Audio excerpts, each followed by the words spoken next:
परभणी जिल्ह्यात डॉक्टर बाबासाहेब आंबेडकरांच्या पुतळ्यासमोर संविधानाची त्या ठिकाणी प्रतिकृती ठेवलेली होती। ते एका जातीवाद्याकडून त्या ठिकाणी तोडण्याचा प्रयत्न केला।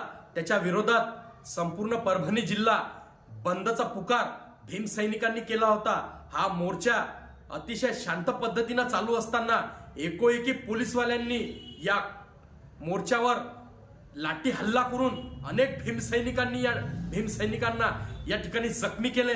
पोलिसांनी पैपाने आणि अनेक हत्याराने भीमसैनिकांना जखमी केले।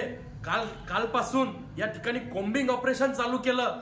भीमसैनिकांचा या ठिकाणी धरपकड चालू केलेली आहे। हे तात्काळ थांबलं पाहिजे। अनेक भीमसैनिकांचं या ठिकाणी आयुष्य आणि भविष्य उद्ध्वस्त करायचं काम या परभणी जिल्ह्यात चालू आहे। हे तात्काळ थांबलं पाहिजे आणि मुख्यमंत्र्यांनी यावर दखल घेतली पाहिजे। हे ऑपरेशन भीमसैनिकांचं आयुष्य उद्ध्वस्त करण्यासाठी तुम्ही केलं का?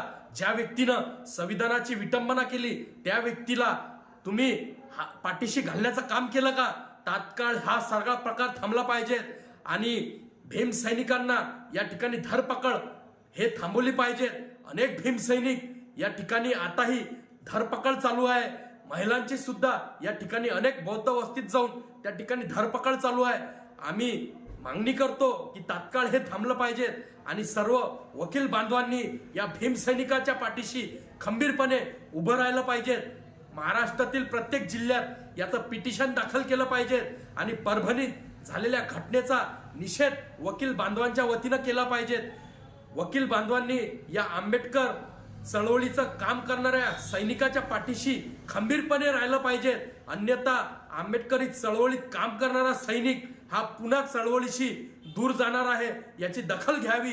हे अस्तित्वाची लढाई आहे। या अस्तित्वाच्या लढाईत सर्व वकील बांधवांनी या भीमसैनिकाच्या पाठीशी खंबीरपणे उभं राहिलं पाहिजे एवढीच मी विनंती करतो आणि या घटनेत तात्काळ हे कोम्बिंग ऑपरेशन थांबवलं पाहिजे। अनेक भीमसैनिकांचं या ठिकाणी आयुष्य आणि भविष्य उद्ध्वस्त करायचं काम थांबवलं पाहिजे हे मागणी करतो। अन्यथा याचा परिणाम महाराष्ट्रभर उमटल्याशिवाय राहणार नाही हा इशारा करतो आणि या घटनेचा आम्ही निषेध करतो। जय भीम, जय संविधान।